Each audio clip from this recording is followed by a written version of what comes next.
Welcome from lunch. And thank you for the all presenters in the morning. It has been fantastic because we have been having this kind of open window to different kinds of arts. We had with Robert this kind of visual shortcut into the religious background. Then we have had wonderful point of view by Francis, and then we had this musical view, and now we are going to have something really amazing. It is my pleasure, our joy and honor to welcome the next speaker, Claire Beynon. And isn't this amazing? Claire is her name, and name always indicates something. I know that it is not written really Claire, as in English you write Claire, but it is pronounced Claire. And she is very clear.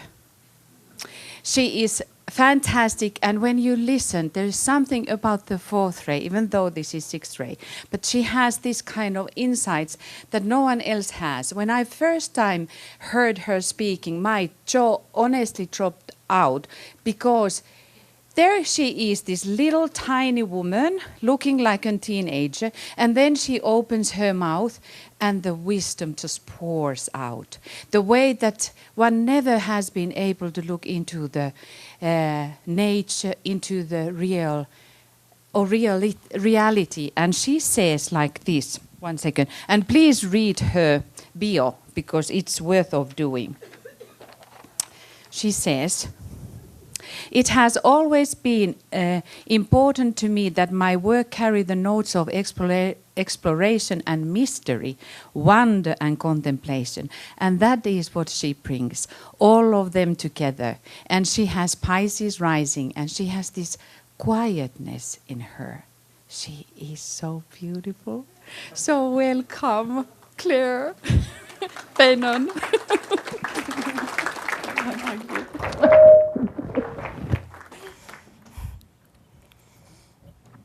Thank you, Tuija. And hello, friends in the room and out there. It's really beautiful to be here again. It's my third year, which is amazing, but it feels like I'm coming home every year, so thank you for coming. There's some small pieces going around the room, which you may be mystified by, which is good. They're small handheld wooden pieces with glass that I call birds in the hand. And I'll be speaking a little bit more into them later in my presentation.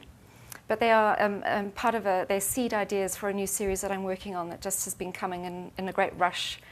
And I just thought that they could pick up your energy, and they're all about circulation and community and exchange. So to have them moving around the room while I'm speaking feels really lovely. Thank you. Okay, so the title of my talk is The Urge to Creative Life, and I've put a little S in there for surge.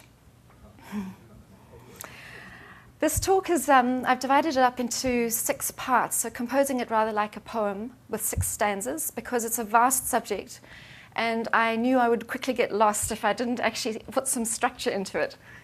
So it's been surprising. Birds have been one of my most insistent and exacting of teachers, and they arrived in various unforgettable ways at key times of my life. I'd not anticipated them becoming a part of today's presentation, but they flew in unbidden and took their place. Who am I to argue? They will, I trust, make their process, their purpose and communications clear. Whilst preparing for today, I asked a friend, why birds? He replied, birds bring to mind vulnerability, warmth, the way a small bird feels in the hand. Joy, singing. Instinct, migration.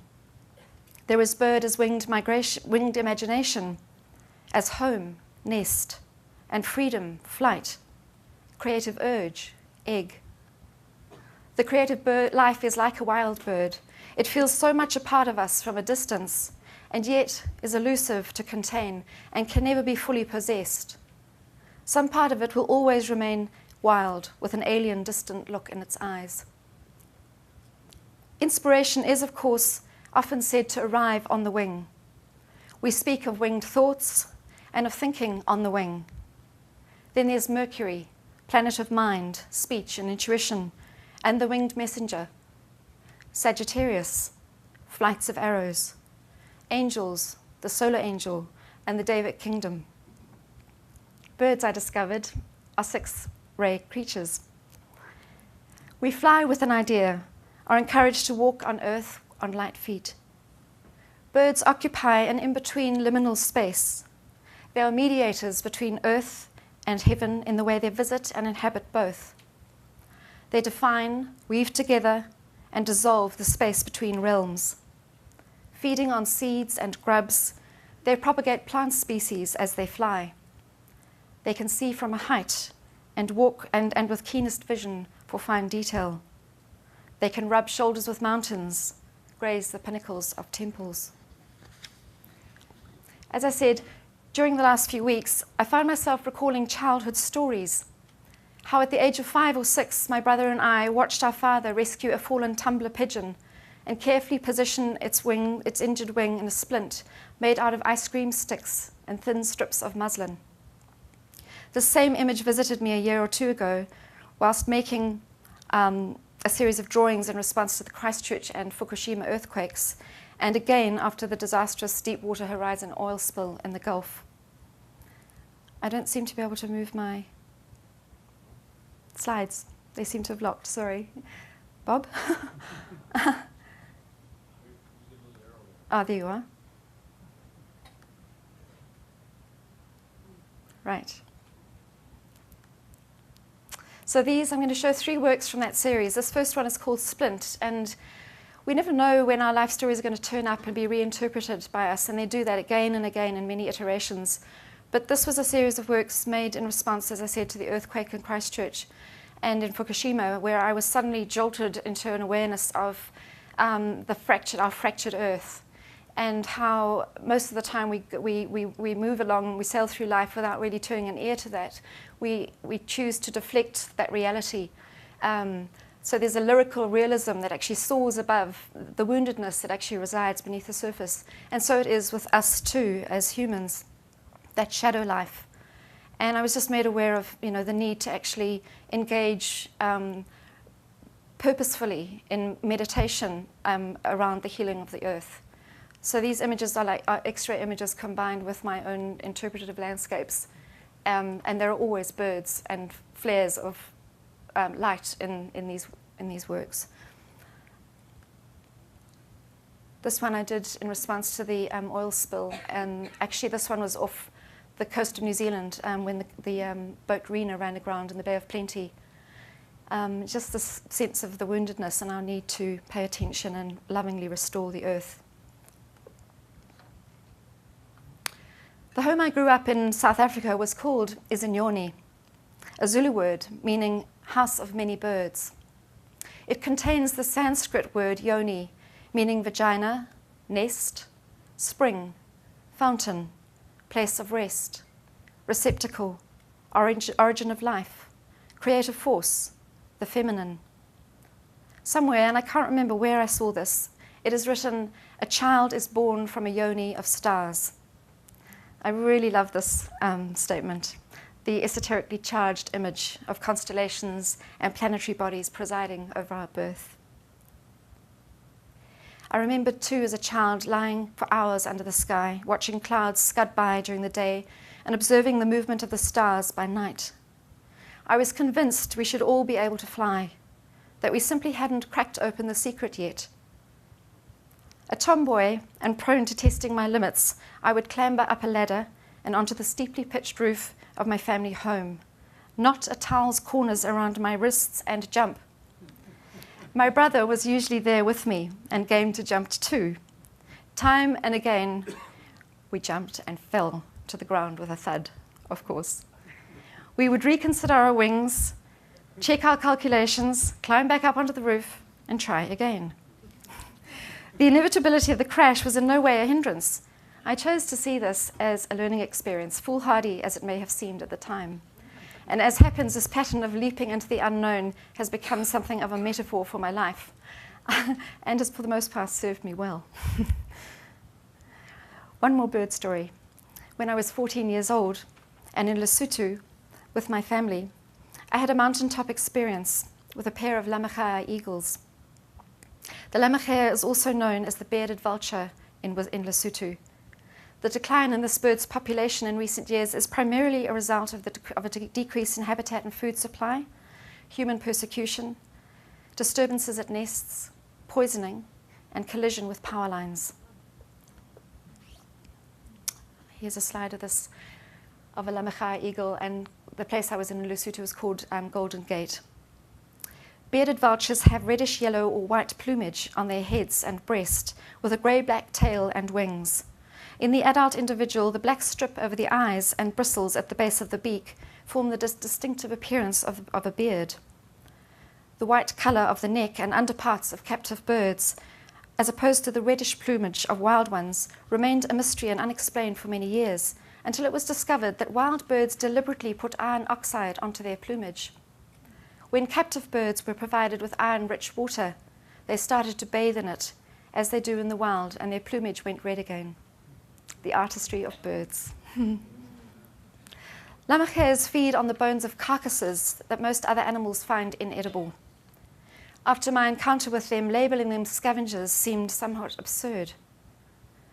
One characteristic that makes the lammergeier unique is what happens if it finds a bone too large for it to swallow whole.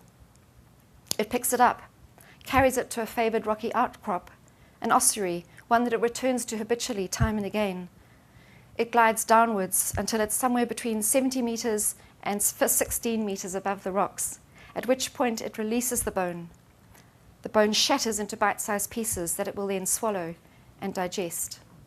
I see that also as a really powerful metaphor, of actually taking bite-sized pieces in terms of a huge problem, which is really what we're facing right now, to actually, see the big picture, but actually pick up the manageable size. So this learned skill requires extensive practice by these immature birds, and research has shown that it can take them up to 7 years to master the skill. I found myself thinking of the 7 ages of man and how many practices take 7 years to master. And of course, the number 7 echoes around the universe. Another characteristic I find fascinating about the lammergeier eagles is the fact that they are, for most part, silent birds. They know about solitude and silence. They whistle only around their breeding crags, which is very unusual for birds. So anyway, in the story, I was with my family. They had actually left me on the mountain because I'd asked for that, and I was surprised that they'd actually happily gone down the mountain and left me on the top. And I was standing alone right up above the mist, as close as I'd ever been to the airspace that birds occupy on their own. I had a sense, dare I say it, of having been invited. Where I ought perhaps to have felt nervousness or fear, I felt the opposite. I felt awe and wonder and calm. It was getting late. I might get lost on the mountain or fall, or even be dive-bombed by this breeding pair. But what I felt was calm and awe and wonder. Something opened in me, and I entered into a dance with those birds. I do not consider myself naturally balletic, being both then and now more a tree climber than a ballerina. I have always liked being able to see things, though, from above. For the different perspective it gives, the wide open view of the landscape. So my encounter with those eagles opened something that was really unshuttable in me. I spread my arms out and sang into the mist. I have no idea how long I was up there, but I stayed till after the birds left, and then with good sense and instinct, found my way back down through the mist to the cabin where my family were playing Scrabble, completely unperturbed by my absence and unaware of what an amazing experience I'd had up there. But the message these eagles delivered to me that day was something along these lines. You are not as earthbound as the world will lead you to believe. You, along with every human being on this magnificent earth, are designed to soar. I'll just show you. These are images that just capture something of the sense of that experience, I think. Bob is going to play a video now, which is about 3 minutes long, just so you know. So I'll just let him do that.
Do we have the courage to face the realities of our time and allow ourselves to feel deeply enough that it transforms us and our future?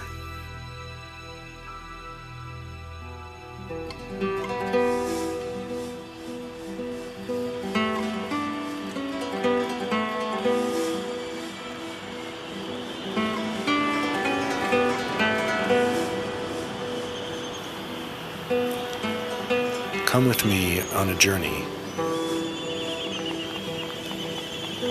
through the eye of beauty.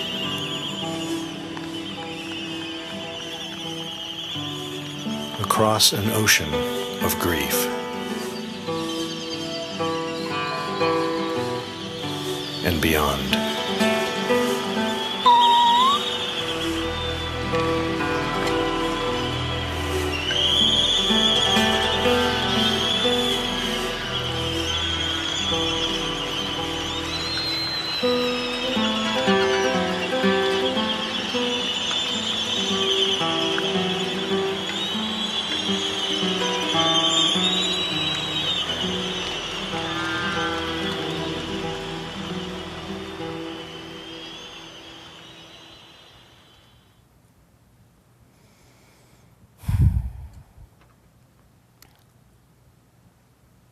Look what we have done. Look what I have done. I was devastated when I first saw this film. But this is the devastation we are participating in. May the plight of these birds break our hearts open and bring us to our knees. They show us in graphic terms what it pains us to see. The fact is, we are on a midway island of our own, and it is one of our own making. Such destruction is the absolute antithesis of creativity. Creativity is by definition a generative force, a renewing energy. It is vital, alive, generous, and yielding. It offers itself up for the good of the group.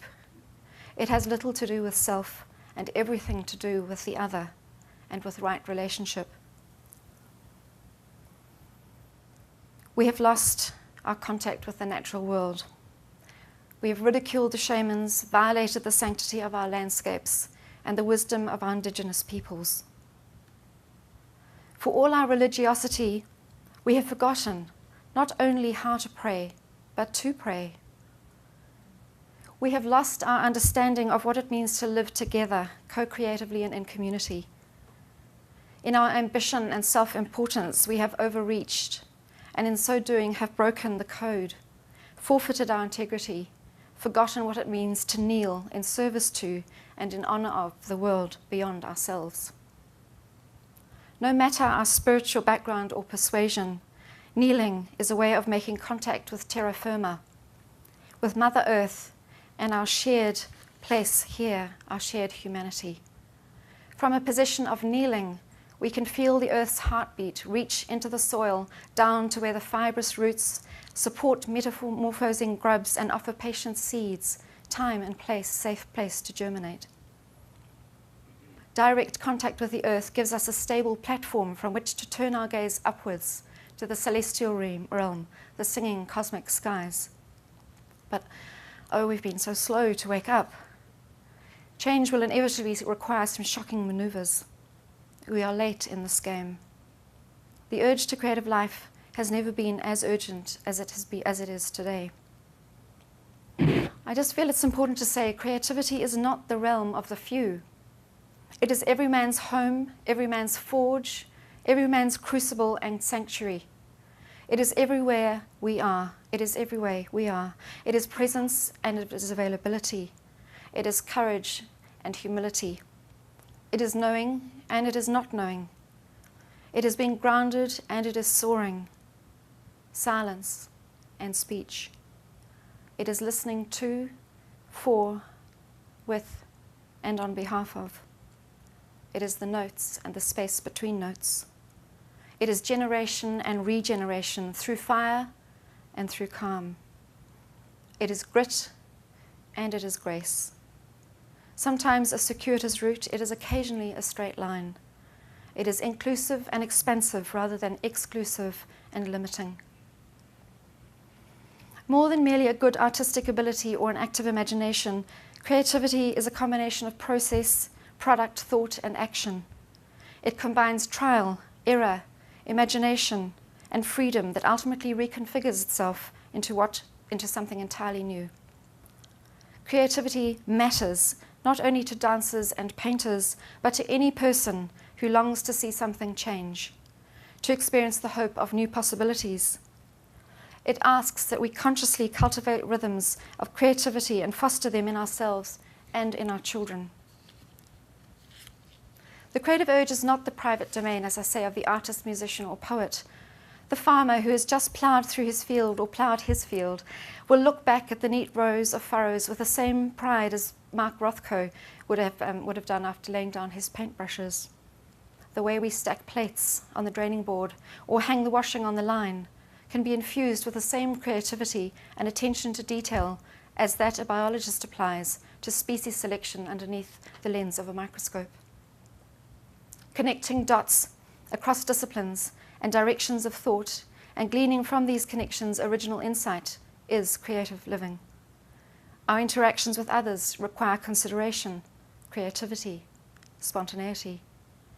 Wallace Stevens wrote, "Imagination is the only genius. Left to our own devices, imagination is a relatively wooden thing, flightless. It is when we make ourselves available to the divine that our mundane creativity becomes infused with fire and light, enabling ideas to take wing." Living creatively asks us to develop our capacity to stand in a place of uncertainty, of mystery and doubt, without, as Keats put it, any irritable searching after fact and reason. He referred to this as negative capability, an unusual and paradoxical term since its outcome is almost always positive.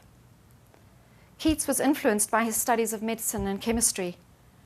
It has been hypothesized that his term negative capability refers to the negative pole of an electrical current that is at once passive and receptive. In the same way that the negative pole receives current from the positive pole, the poet, in this case, receives impulses from a world that is full of mystery and doubt, which cannot be explained, but which the poet can translate into a work of art. In affirmation of this idea, and in response to my invitation to her to write on the subject, my dear friend Melissa Green, who's a Boston poet, wrote, "From the deepest toiling of the heavy earth, what lifts away, rises, and is taken on the breeze are the lightest, most delicately burnished seeds, the ones closest to splitting apart and regenerating on the wings of the air." So the cornerstone and wings of the creative life are discipline and surrender.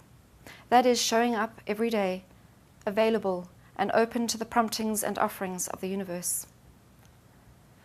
As we do this, we learn to engage with, rather than apprehend, the dazzling and more subtle shades, those of beauty, loss, love, and terror.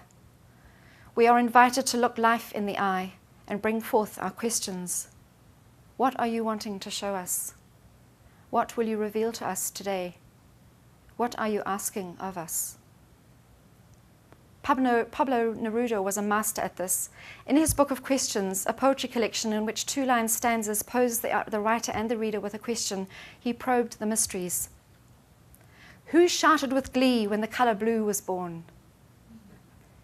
Do tears not yet spilled wait in small lakes? Is it true that the meteor was a dove of amethyst? From what does the hummingbird hang its dazzling symmetry? How do I tell the turtle that I am slower than he? Or tell the carnations that I am grateful for their fragrance? Is it true that sadness is thick and melancholy thin? Does the earth sing like a cricket in the music of the heavens? For as long as I can remember, I have explored the interface between art making and spiritual practice, recognizing early on the similarities between the discipline and devotion inherent in the process of making art and the devotion and concentration brought into focus through meditation. It follows then that not only does art have an aesthetic and communicative function, but it can also be an instrument of initiation, instruction, revelation, and healing that, whether consciously or unconsciously, has everything to do with spiritual process. The business of turning up for work, life, and relationship every day requires stamina, patience, and practice. Along with everything else, it too is a creative process, a route punctuated by joys and discoveries, as well as by trials, terrors, errors, and tribulations. Contrary to the popular myths, there is nothing vague, nothing passive or retiring or soft-bellied about the creative life. How well we all know this. Creative living implies a dynamic conversation demanding our full attention and active participation. We are not here to leave stones unturned.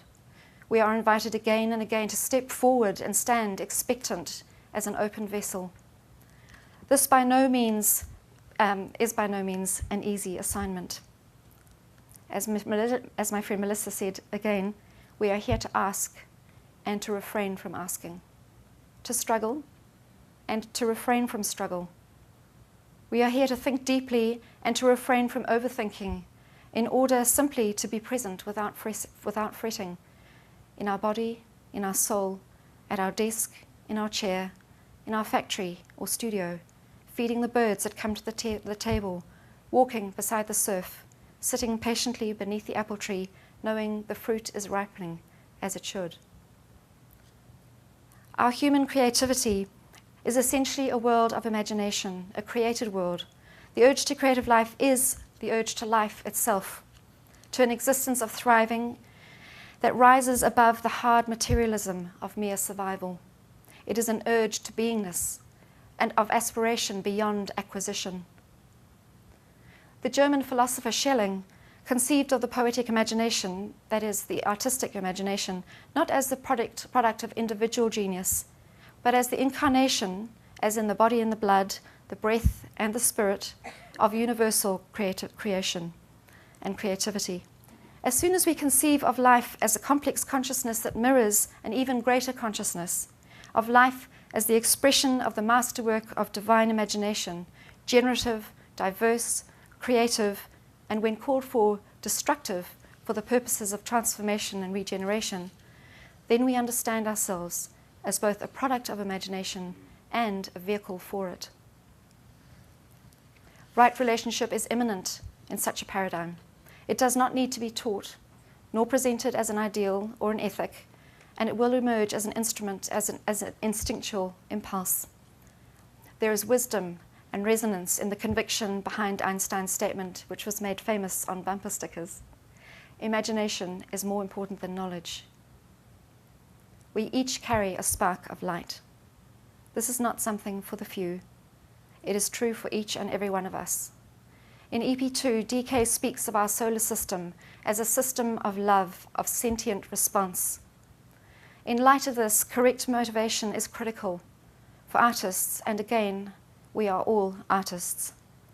The type of energy we put into our lives and work has an effect not only on ourselves, but on those we come into contact with, and by proxy with the collective psyche. We need to contemplate deeply the energy we want to put out into the world. There is an ethical dimension to living creatively.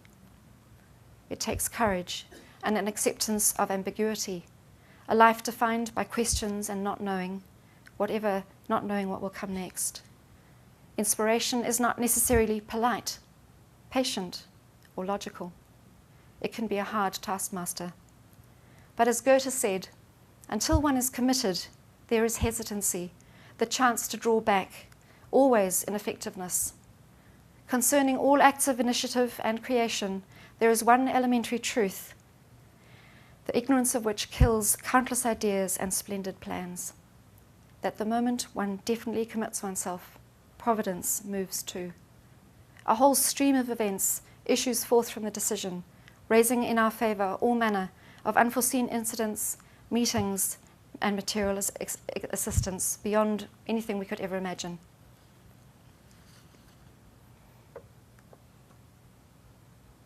Stanza 3 in my poem is titled Words Are Birds. This is a poem by Pablo Neruda, just titled Bird.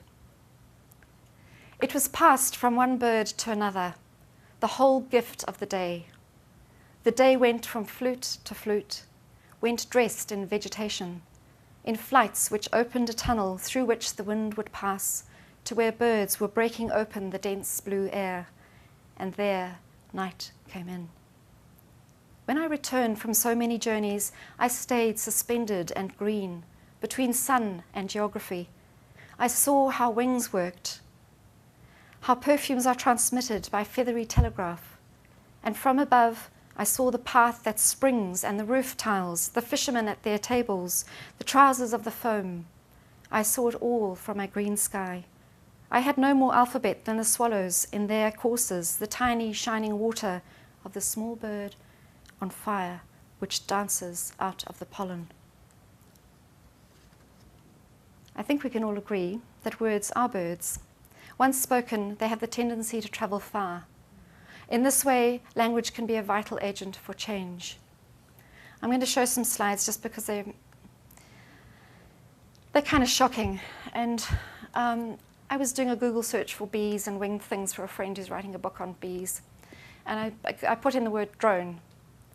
And the very first, there was no sign of a live creature. It was all drones, military drones. And I felt this somatic response to this. I was shocked. I was really shocked. And the hummingbird, which is now a tiny palm-sized drone. This is what we do in so many ways: is take the beauty and the wonder and distort it. It's the glamour of our world. We're taking these exquisite forms that are here to celebrate and revere, and this is what we're doing with them. I'm sorry to show you to them, but I just found them really shocking. And the portrait of a man with a wedding ring on his finger, and he's heading up this research, and there was even a page for buy your own drone. I quickly put this feather cloak of peace over those images. It's an Indian police cloak, which interestingly was actually made at the same time that the same year that Uranus was discovered. A very beautiful piece of work. So ultimately, we have just one moral duty: to reclaim large areas of peace in ourselves and to reflect it towards others. And the more peace there is in us, the more peace there will be also in our troubled world.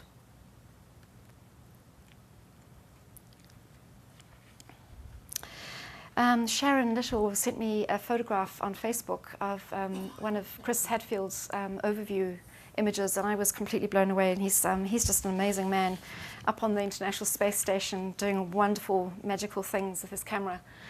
And I just thought I'd just say a little bit about overview, since it's the bird's eye view and now the cosmic view. There are advantages to looking at things from up close and from a distance. Society's understanding now of what it means to be living on a planet that is one of an infinite number of other planetary bodies changed radically when we saw our first pictures of our Earth suspended in space. Something in our collective psyches changed forever in that moment, seeing ourselves there suspended and yet in motion in this vast, unknowable universe. I love the fact that the word space contains the words pace and peace, and that the Latin word for pace is pace, which actually means peace. And space in our lives actually brings peace. Pace equals peace. I love that. Without flight, we would not have created airplanes, kites, microlight aircraft, or the space shuttle. We would literally and figuratively be grounded.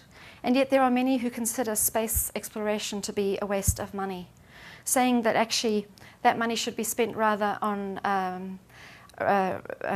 remediating our problem with poverty instead. And I'm saying instead, we should be exploring space and feeding our hungry. It's not an either or. $7 billion at last count is invested in space exploration every year in the States. The US presence in Iraq has cost the country $10 billion a month, which is horrifying. And the answer is obvious, and yet. So NASA draws on less than 1% of the annual budget. 12 times as much is spent on war and on the mechanisms of war, on its processes, its maintenance, its casualties. And in addition, there are the corresponding costs of long-lasting individual and collective trauma, violations of personal trust and safety, the breakdown of communities. NASA and the International Space Program are actually introducing a balance. They're a necessity. They are a creative force. They are inspiration. Yeah, they embody everything that is creative.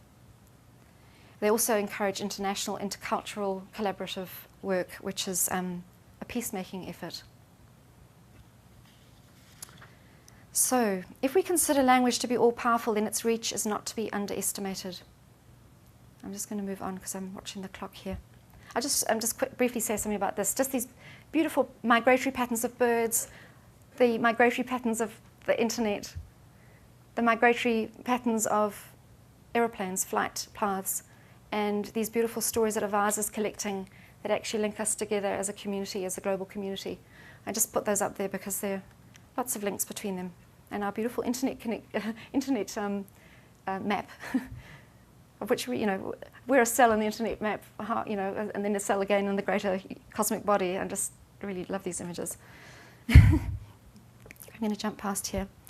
Just to talk about the function of art just momentarily as advocacy and as a way of peacemaking, or a tool for peacemaking.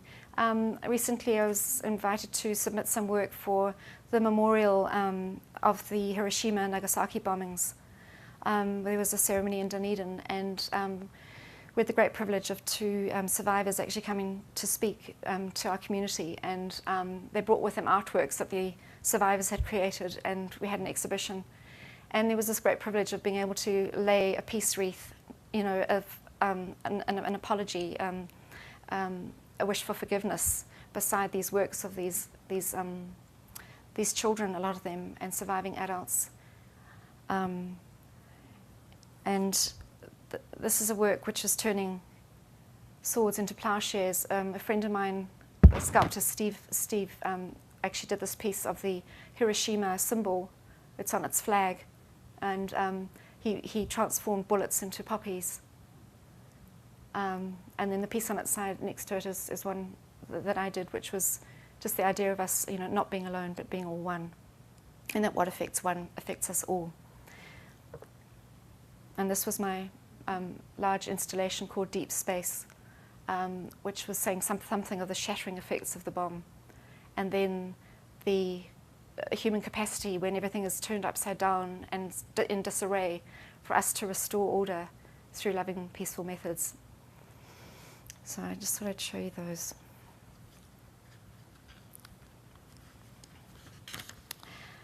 I have a lovely friend, Mary Lynn, in Dunedin, who is a writer who lives in Pasadena. And I asked her if she would allow me to read this piece to you, because it's very beautiful. She just read it to me on Skype, and I just said, please, can I borrow this for today's presentation? So thank you, Mary Lynn. In it, she mentions Minna, who's the child protagonist in the novel that she's writing. Language was jewels to Minna, moon and stars and celestial bodies, making up a universe when put into proper place and sequence. Words knew what and where they wanted to be. In any sentence, in any story, they knew which one of them was the perfect choice, which mark they needed to land on to make the choreography appear not so much rehearsed as natural, like flowing water, like wind through trees or tall grass. Of course, it had to be that way, and no other. Words, when at their best, were demanding. They refused to settle for second place. Few understood it was the words themselves that balked when poorly chosen, imprecisely placed. We have, some of us, a pact with language, made long before we understood the notion of consent. We have bound ourselves to code, to a chivalry of language in which we swore to protect and to honor it. It was, as Minna's father said of various things, a terrible swear which we could never take back. We abdicated our choice of being lazy and indifferent, of settling for what was almost right in place of what was the only word that would do. In swearing that terrible swear, we were forever bound to moments of agony when the chasm between truth expressed and idle chatter seemed unbridgeable. Many were the times we wished for a less exacting standard, a lowered expectation, a getting by. And for those, it was an empty wish, half-hearted really, for it was an all-or-nothing business and always would be. Once committed to the right words, there was no other way to do it. One did not order shoddy parts from foreign manufacturers known for cutting corners. One did not send a knight into battle unprepared. One did not serve fish that had taken on a turn, even though it had not yet begun to reek. One simply did not. And so it is and was with words. Used laxly, they spoke.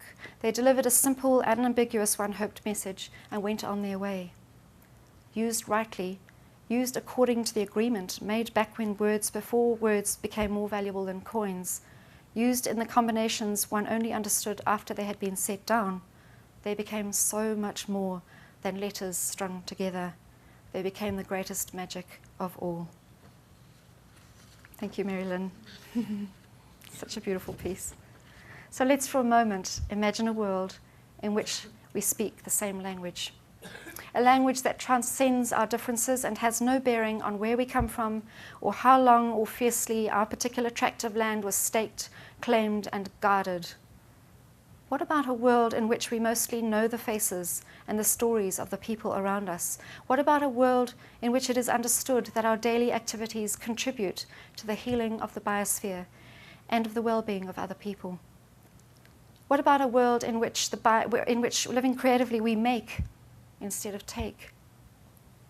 One where we open our hearts to chance and change, where we live in time instead of always with an eye on the clock. A world where pace equals peace, where contentment that arises out of living in balance and alignment replaces the crazy ill health of our current striving for so-called success. What about a world where we meet heart to heart and eye to eye? Might we then come to a new understanding of what it means to live creatively?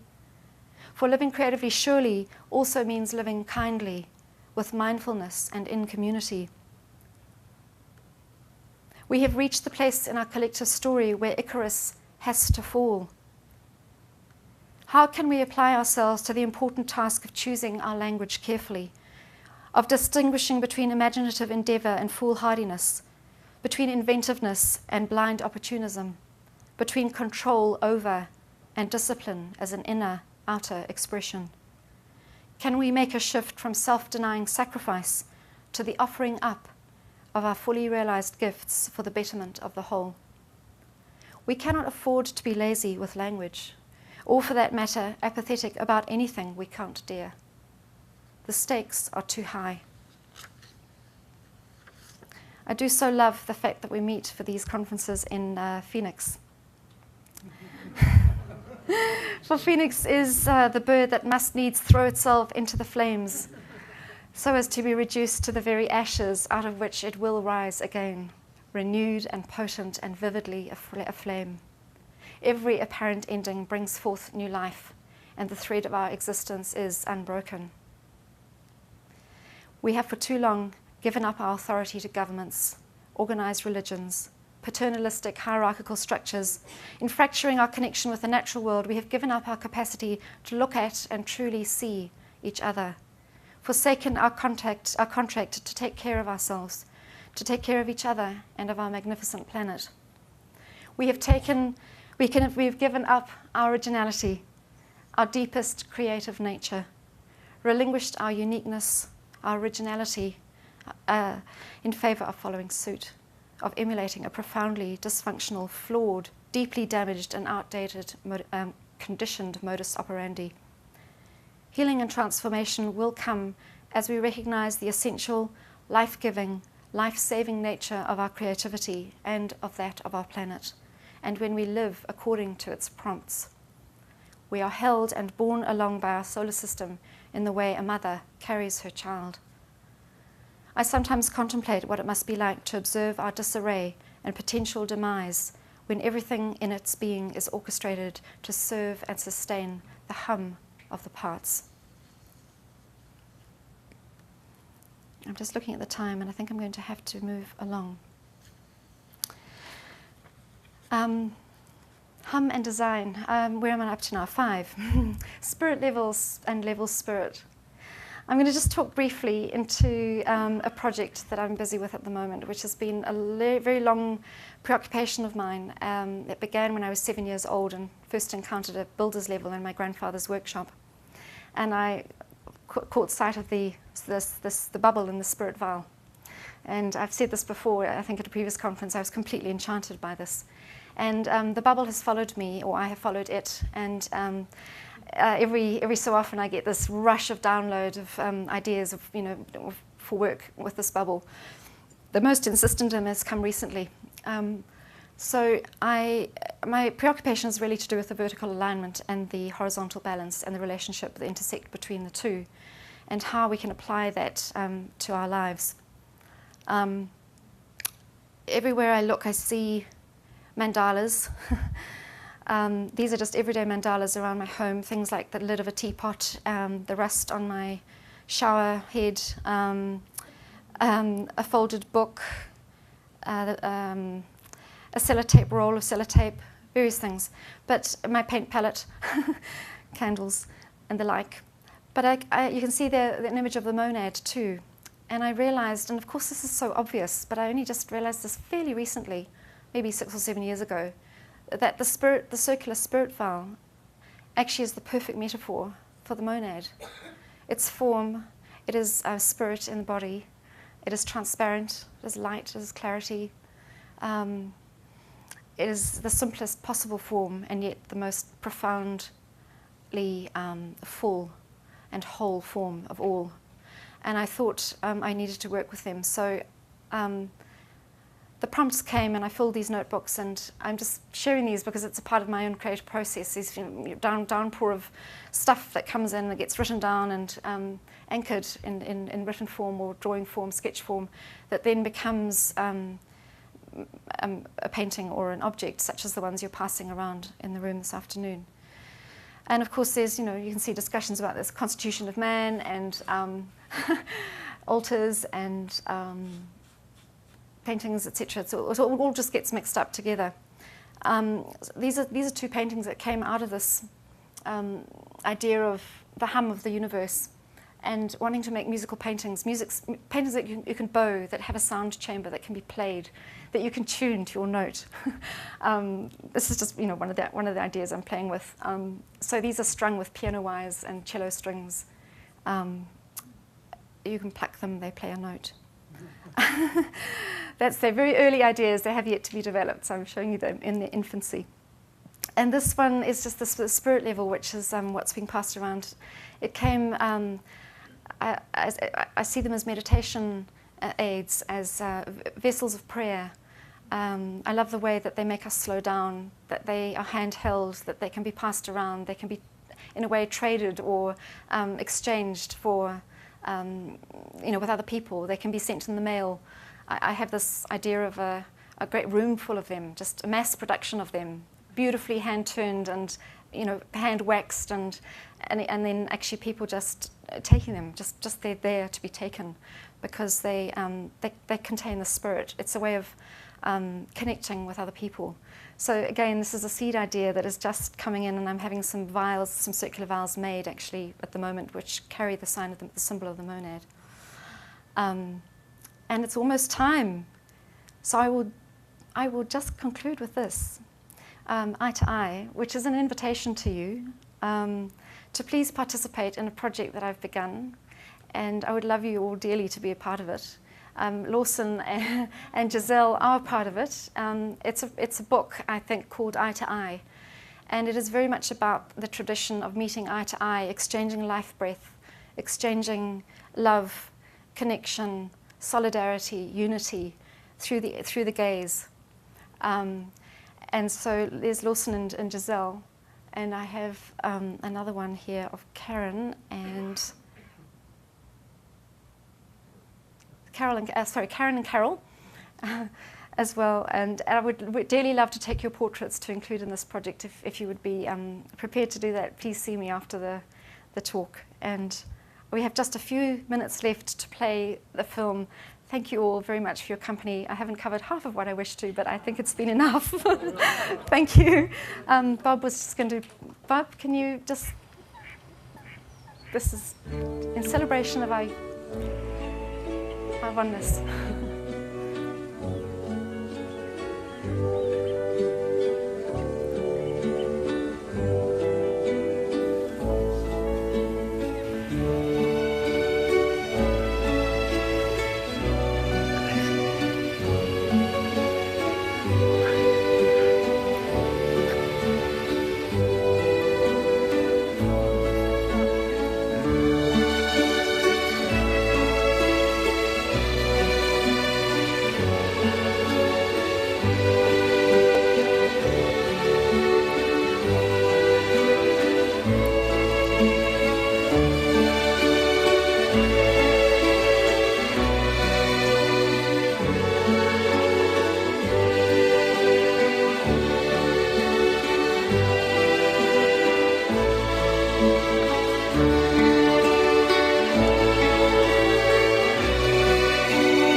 Thank you.